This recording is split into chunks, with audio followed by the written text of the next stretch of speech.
मैसी एक छोटा ग्रामीण बाजार है जो मैसी रेलवे स्टेशन से करीब 48 किलोमीटर दूरी पर है। मैसी में सीप बटन उद्योग की स्थापना 1869 में जन्मे मैसी के मदारी चक निवासी राय साहब भुलवान लाल ने 1906 में की थी। पूर्वी चंपारण के मैसी बटन उद्योग की बदलती तस्वीर। बिहार के पूर्वी चंपारण जिले का मैसी प्रखंड सीप उत्पादन के मामले में पूरे देश में अग्रणी है।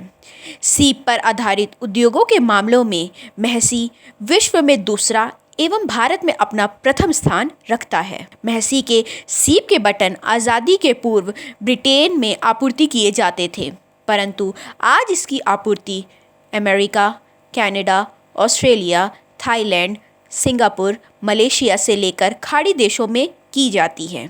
मैसी एक छोटा ग्रामीण बाजार है जो मैसी रेलवे स्टेशन से करीब 48 किलोमीटर दूरी पर है।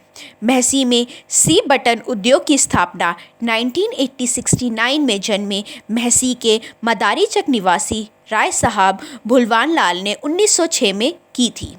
वे अंग्रेज़ी हुकूमत में सब इंस्पेक्टर ऑफ स्कूल के पद स्थापित थे। उन्होंने इस उद्योग की शुरुआत के लिए जापान में खान इंजीनियर का अध्ययन करके अंबिका चरण की मदद से मशीनरी मंगाई। इस मशीन को पाने के लिए 1000 रुपये के एक छोटी पूंजीगत व्यय की गई थी। 1908 में तुरहुत मुन बटन फैक्ट्री के नाम से पहली बटन फैक्ट्री स्थापित की गई।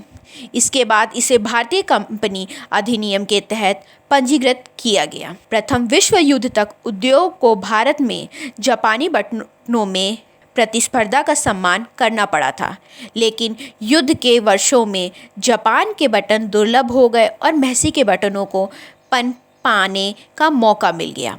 पहले युद्ध के बाद जापानी बटन ने फिर से बाजार पर कब्जा कर लिया और मैसी बटन उद्योग को वापस धड़ेल दिया। सरकारी रिकॉर्ड के अनुसार द्वितीय विश्व युद्ध में जापान बटन उद्योग पर बाधा उत्पन्न की, जिससे मैसी बटनों की मांग भारतीय बाजार और कुछ विदेशी देशों में भी दर्ज की। कारखानों में लगे कारीगर ज़्यादातर 2 श्रेणियों में संबंधित है। सबसे पहले जो नदियों में ऑयस्टर शेल एकमात्र करते हैं और दूसरा जो विनिर्माण बटन में लगे हुए हैं। यहाँ के सीप के बने बटन चीन और जापान तक अपनी सफलता के झंडे गाड़ चुके हैं, लेकिन वक्त की बदलती तस्वीर ने मैसी की तकदीर बदल डाली। सरकार की उपेक्षा और भीषण लापरवाही ने मैसी के कारीगरी को कहीं का नहीं छोड़ा।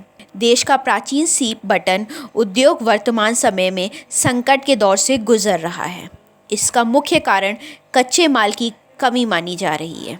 इसका कारण इकलौता कुटीर उद्योग बंदी की कगार पर पहुंच गया है। कभी यहाँ उद्योग के क्षेत्र में लगभग 20,000 परिवारों को प्रत्यक्ष व अप्रत्यक्ष रूप से रोजगार मुहैया कराता था, जो आज महज गिनती भर के रह गए हैं।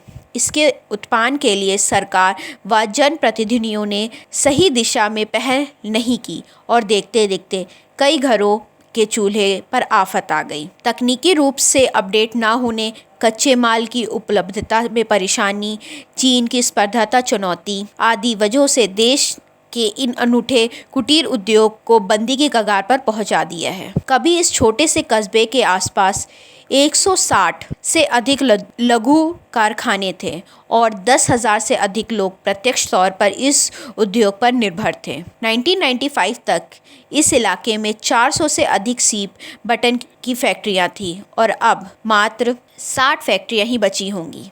यहाँ तैयार होने वाली सीप बटन की इतनी मांग थी कि पूरा करना मुश्किल था, लेकिन आज की तारीख में बटन बनाने वाले कारीगरों को एक बटन बनाने के लिए बदले में सिर्फ 20 से 50 रुपए ही मिलते हैं। लिहाजा युवाओं की रुचि इस उद्योग से घटती जा रही है। यहाँ सिर्फ औरतें और बुजुर्ग ही काम करने के लिए उपलब्ध हैं। रोजगार के इन साधनों से लाखों गरीब गुरबों की जिंदगी सीधे तौर पर जुड़ी हुई है। केंद्र व राज्य सरकारों के लिए यह मुद्दा शायद गौर करने के काबिल नहीं है। ऐसे में गरीब और लाचार कारीगर अपनी किस्मत के सहारे भूखे और बेरोजगारी के मुश्किल दिनों को जैसे तैसे करने में लगे हुए हैं।